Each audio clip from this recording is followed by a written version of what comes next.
Hello students, welcome to G tech poly. तो कैसे हैं आप सब। तो बच्चों हम स्टार्ट करते हैं अपना नेक्स्ट लेक्चर। तो इस लेक्चर में हम पढ़ेंगे स्लाइडर क्रैंक चेन मैकेनिज्म के बारे में। ठीक है, स्लाइडर क्रैंक चेन मैकेनिज्म यानी कि सरल क्रैंक यंत्र विन्यास। अब सरल क्रैंक यंत्र विन्यास है क्या चीज। तो बच्चों ये क्या करता है, ये रोटरी मोशन को, रेसिप्रोकेटिंग मोशन को कन्वर्ट करता है रोटरी मोशन में। ओके सर, कि रेसिप्रोकेटिंग मोशन को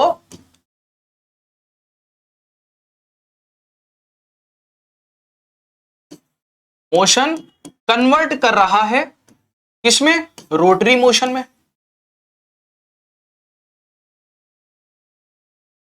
उसको हम क्या बोल रहे हैं, उसको हम, इसका इस्तेमाल बेसिकली इसका इन्वर्शन है ये स्लाइडर क्रैंक चेन मैकेनिज्म का।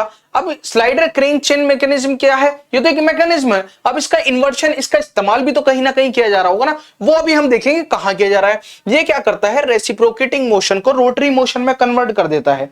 यानी कि इंजन में पश्चार्ग गति को, इंजन में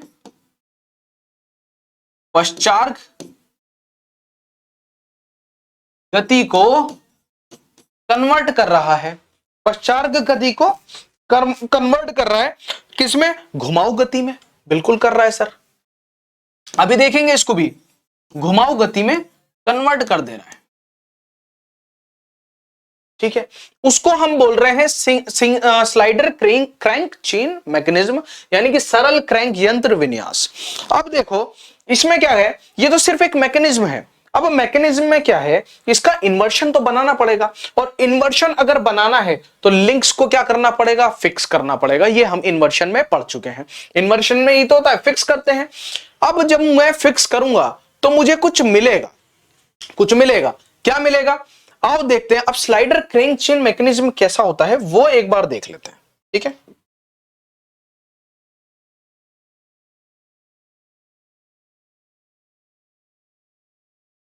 ये अभी चलाते हैं इसको। उससे पहले ये समझिए, अब इसको पढ़ने के लिए क्या है, इसका इस्तेमाल, जो इसका इन्वर्शन है ना स्लाइडर क्रैंक चेन मैकेनिज्म का, इसका इन्वर्शन है पेंडुलम पंप। क्या है, पेंडुलम पंप। ये है single slider crank chain mechanism, single slider crank chain mechanism. ठीक है, इसमें क्या है, देखो एक क्रैंक है, बिल्कुल है, ये क्रैंक घूम रही है, ये कनेक्टिंग रॉड है, और एक स्लाइडर लगा हुआ है, इसीलिए इसको single slider crank chain mechanism बोल देते हैं। कोई बड़ी बात नहीं है, इस तरह से ये मूवमेंट करता है। अब ये तो एक मैकेनिज्म है, इसका इस्तेमाल कहां किया गया, इसका इस्तेमाल बच्चों किया गया पेंडुलम पंप में। पेंडुलम पंप क्या चीज होती है, जैसे कि हैंड पंप है। अब हैंड पंप में क्या किया गया, देखो ये पेंडुलम पंप, देखो पहले ये है पेंडुलम पंप, इसका इस्तेमाल किया गया पेंडुलम पंप में। ठीक है, चलो भाई, हाँ ठीक है, चल रहा है। पेंडुलम पंप में इसका इस्तेमाल किया गया। अब देखो single slider crank chain mechanism का क्या है, धीरे धीरे उसकी एप्लीकेशन आती जा रही है, कि मतलब वो तो एक मैकेनिज्म था, उसका इस्तेमाल भी तो कर रहा है ना, पेंडुलम पंप की तरह इस्तेमाल कर रहा है। यानी कि एक पेंडुलम टाइप का है, उसमें पंप का इस्तेमाल करा जा रहा है, जैसे नल से पानी निकालने के लिए इस्तेमाल किया जाता है। देखो ये रहा single slider mechanism, single slider chain mechanism. क्या किया, बस यहां से इसको फिक्स कर दिया, इस जगह से फिक्स कर दिया। अब नल चला रहे हैं, क्या हो रहा है, पानी उठा रहा है, आसान है ना, पानी उठा रहा है। अब मैंने इसको क्या किया, इसमें ना तो मैंने स्लाइडर को फिक्स किया है, ना कनेक्टिंग रॉड को फिक्स किया, ना क्रैंक को फिक्स किया। मैंने क्या फिक्स किया, मैंने सिर्फ और सिर्फ क्या किया, इसके बॉक्स को फिक्स किया, सिर्फ यहां से इसको फिक्स किया है। तो ये क्या हो रहा है, मूवमेंट हो रही है इसमें, और जब मूवमेंट हो रही है तो क्या हो रहा है, ये काम में इस्तेमाल किया जा रहा है, पेंडुलम पंप का इस्तेमाल किया जा रहा है, किसमें, पानी उठाने में इसका इस्तेमाल किया जा रहा है। पानी निकल रहा है ना, जमीन से पानी खींच रहा है ये। अब इसका दूसरा इन्वर्शन क्या है, अगर इसका दूसरा इन्वर्शन में करूं तो क्या बनेगा, हमें मिलता है ऑसिलेटिंग पंप।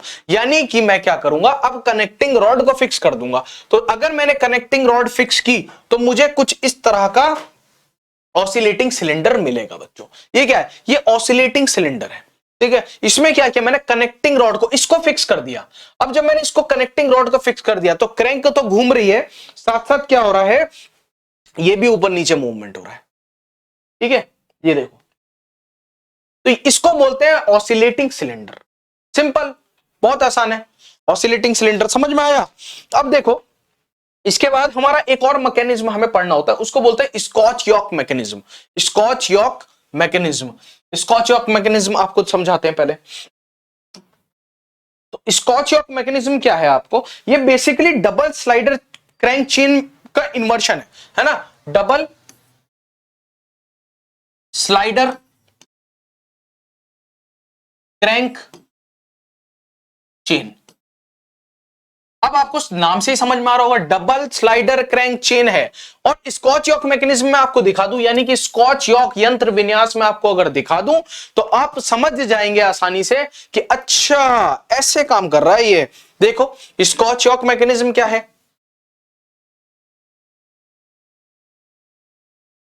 ये रहा double slider crank chain. Crank भी घूम रही है, दो स्लाइडर हैं, देखो दो स्लाइडर है, मैकेनिज्म बन रहा है। बहुत बढ़िया सर। तो ये क्या कर रहा है, इसमें हम ये क्या देख रहे हैं, इसमें देख रहे हैं कि रोटरी मोशन को लीनियर मोशन में कन्वर्ट कर रहा है। रोटरी मोशन है, ये तो रोटेट ही कर रही है ना क्रैंक। क्रैंक क्या कर रहा है, अपनी जगह पे सिर्फ घूम रहा है, लेकिन यहां कौन सा मोशन हो रहा है, इधर भी लीनियर मोशन हो रहा है, इधर भी लीनियर मोशन हो रहा है। तो ये होता है स्कॉच यॉक मैकेनिज्म। ठीक है, बुक में अगर इसको 6 पेज का भी लिख दे तो पता नहीं है यही स्कॉच यॉक मैकेनिज्म। क्या है, रोटरी मोशन को कन्वर्ट कर रहा है लीनियर मोशन में। ठीक है, बहुत आसान है ना। सिर्फ ये क्रैंक घूम रही है और इस तरह से इसको अरेंज किया गया है कि ये हाफ में इधर जा रहा है और हाफ में इधर जा रहा है, हाफ में इधर जाएगा और हाफ में इधर जाएगा। ठीक है, ओके आगे देखते हैं। स्कॉच यॉक मैकेनिज्म समझ में आया, क्या कर रहा है Scotch yoke mechanism, rotary motion को लीनियर मोशन में कन्वर्ट कर रहा है। रोटरी मोशन को कन्वर्ट कर दे रहा है, रोटरी मोशन को कन्वर्ट कर दे रहा है किसमें, लीनियर मोशन में बच्चों, लीनियर मोशन में। ठीक है, रोटरी मोशन कन्वर्ट हो रहा है लीनियर मोशन में। अब देखो एक चीज आपके बुक में एक चीज और आती है जिसको हम बोलते हैं पेंटोग्राफ। ठीक है, क्या बोलते हैं, पेंटोग्राफ बोलते हैं। पेंटोग्राफ बड़ी इंपॉर्टेंट चीज है। पेंटोग्राफ क्या होता है, तो बेसिकली बच्चों पेंटोग्राफ क्या है कि किसी भी नाप का नक्शा इत्यादि खींचने का एक यंत्र है। पहले इसका इस्तेमाल किया जाता था पेंटोग्राफ का, कि सपोज आपने एक छोटा ए बनाया, ठीक है, अब आप चाहते हो इसका मैं स्केल बढ़ा दूं, मैं बड़ा ए बनाऊं, ठीक है, तो क्या होगा, ये इसका स्केल बढ़ा देगा। इसका इस्तेमाल पेंटोग्राफ में किया जाता था, ठीक है, डायमेंशंस को बढ़ाने के लिए। ठीक है, अब देखो बेसिकली एक पेन की तरह है, एक पेन एक साइड लगा हुआ है, दूसरा पेन दूसरी साइड लगा हुआ है, क्या हो रहा है, डायमेंशन चेंज कर रहा है, एक बार छोटा बना रहा है, एक बार बड़ा बना रहा है। इसको हम छोटे स्केल की ड्राइंग को बड़ा कर सकते थे और बड़े स्केल की ड्राइंग को छोटा कर सकते थे, स्केल चेंज करता था ये। ठीक है, पेंटोग्राफ होता, देखो किस तरह से करता था, देखो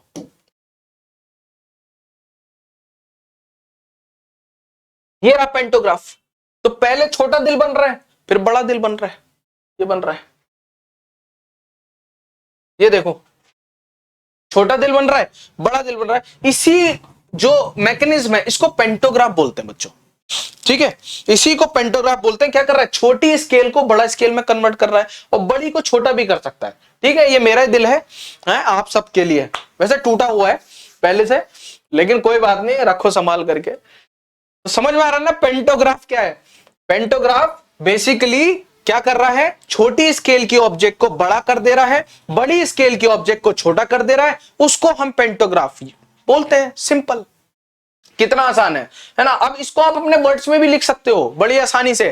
क्या लिखेंगे इसमें, मेरे साथ साथ चाहे तो लिख लिया करो कि जो हम जिसमें हम जिसकी हेल्प से हम छोटे स्केल की ड्राइंग को बड़ा कर सकते हैं और बड़े स्केल की ड्राइंग को छोटा कर सकते हैं, उसको हम पेंटोग्राफ बोलते हैं। ठीक है, और ये 4 बार चेन मैकेनिज्म का इन्वर्शन है।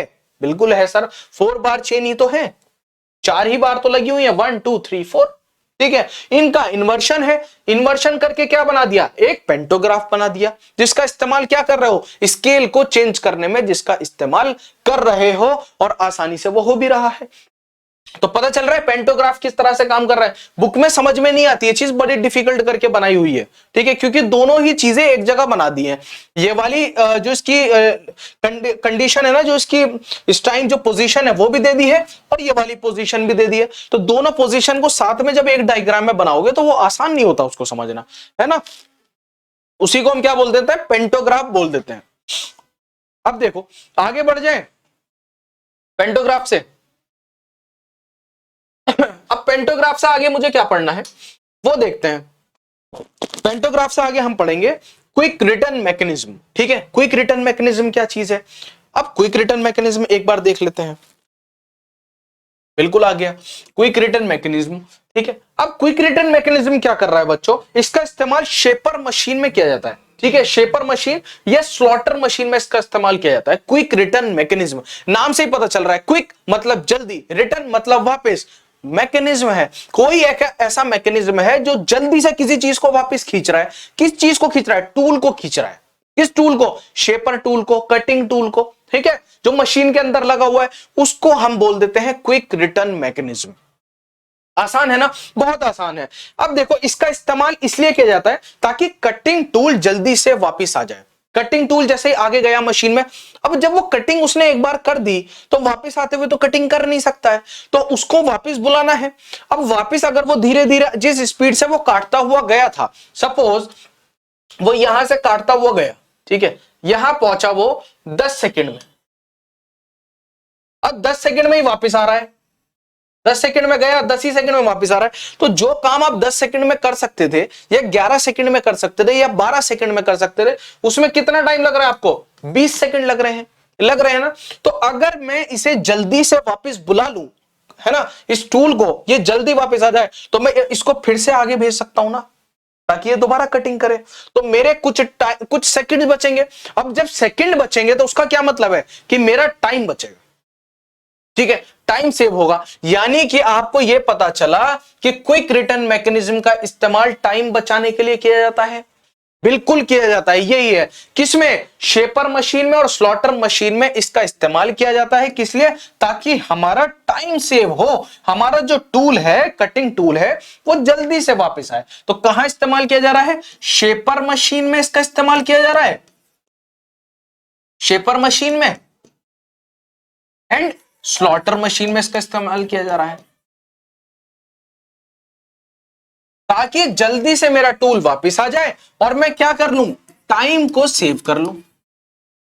टाइम तो बहुत बड़ा मेजर पॉइंट है इंडस्ट्रीज में। अगर आप हर बार 10 सेकंड वेस्ट कर दें तो आपका 10-10 सेकंड ऐड करके वो घंटों में बैठता है जा करके, तो वो नहीं कर सकते ना हम। तो हमें क्या करना है, टूल को जल्दी से वापस लाना है, ठीक है, ताकि वो जल्दी वापस आएगा तो दोबारा जल्दी कटिंग करता हुआ जाएगा। तो क्या होगा, हर बार अगर मैं 8 सेकंड भी सेव कर पा रहा हूं तो 8 करके मैं कितने सेकंड सेव कर पाऊंगा। उसी का इस्तेमाल किसमें, क्या उसी को क्या बोलते हैं, क्विक रिटर्न मैकेनिज्म बोलते हैं। ठीक है बच्चों, है ना आसान।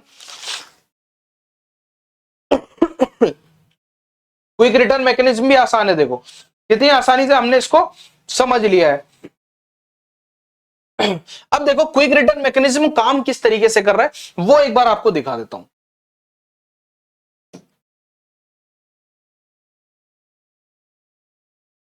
ये देखो, ये क्विक रिटर्न मैकेनिज्म है। क्या कर रहा है, ये कटिंग टूल आगे जा रहा है और जल्दी वापस आ रहा है, आगे जा रहा है धीरे धीरे, जल्दी वापस आ रहा है, धीरे धीरे आगे जा रहा है। इसकी स्पीड और ज्यादा होती है, वापस आने की स्पीड बहुत ज्यादा होती है इसकी, ठीक है, एज कंपेयर टू जाने की स्पीड, क्योंकि हमें चाहिए ना जल्दी। अब देखो हाफ में आगे जा रहा है, हाफ में वापस आ रहा है, हाफ में आगे जा रहा है, हाफ में वापस आ रहा है। तो क्या हो रहा है, टाइम सेव हो रहा है हमारा, और टाइम बचाना बहुत जरूरी है इंडस्ट्रीज में। अब पता चल रहा है 10 सेकंड ही है, जाने में ले रहा है 10 सेकंड, वापस आने में ले रहा है, तो 8 जो मैं टाइम 8 सेकंड करके बचा सकता था वो तो वेस्ट हो गया ना। इसके मैं वापस आने का ही वेट कर रहा हूं कि कब मेरे पास टूल वापस आए और मैं दोबारा कटिंग के लिए उसे भेजूं, ये मशीन दोबारा से कटिंग करे। तो हमें क्या करना है, हमें इसीलिए क्विक रिटर्न मैकेनिज्म का इस्तेमाल करना है ताकि हमारा टाइम सेव हो, ठीक है। और टाइम सेव होगा तो क्या होगा, जल्दी जल्दी प्रोडक्शन होगा, ठीक है। द्रुत वापसी यंत्र विन्यास भी इसको बोलते हैं, द्रुत वापसी यंत्र विन्यास। हिंदी वालों, द्रुत वापसी यंत्र विन्यास लिख लेना।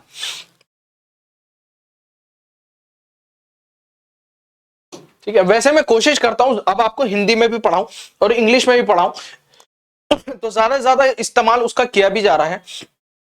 देखो बच्चा, अगर एक चीज है बड़ी इंपॉर्टेंट, पढ़ाई चलती रहती है, बहुत अच्छी बात है, पढ़ाई भी चलती रहनी चाहिए, लेकिन अगर आप में सपने देखने की काबिलियत है ना, बड़े से बड़ा सपना देखो, है ना। अगर आप में सपने देखने की काबिलियत है ना, तो इस देश में आप चाहे कहीं भी हैं, आपकी परिस्थिति कितनी भी खराब है, ठीक है, आप चाहे कहीं से भी बिलोंग करते हैं, आपकी फाइनेंशियल कंडीशन कितनी भी वीक है, आप उस परिस्थिति को बदल सकते हो, बड़ी आसानी से बदल सकते हो।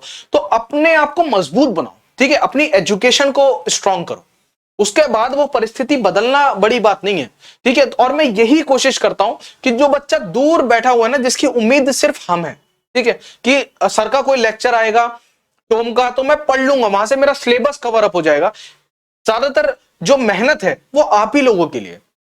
तो इसलिए ध्यान से पढ़ो और मेहनत से पढ़ो और जी जान लगा के पढ़ो, ठीक है। तो सारे मैकेनिज्म आपने देख लिए ना, आसानी से समझ में आ गए कि आपने क्या देखा। सबसे पहले स्कॉच यॉक मैकेनिज्म देखा।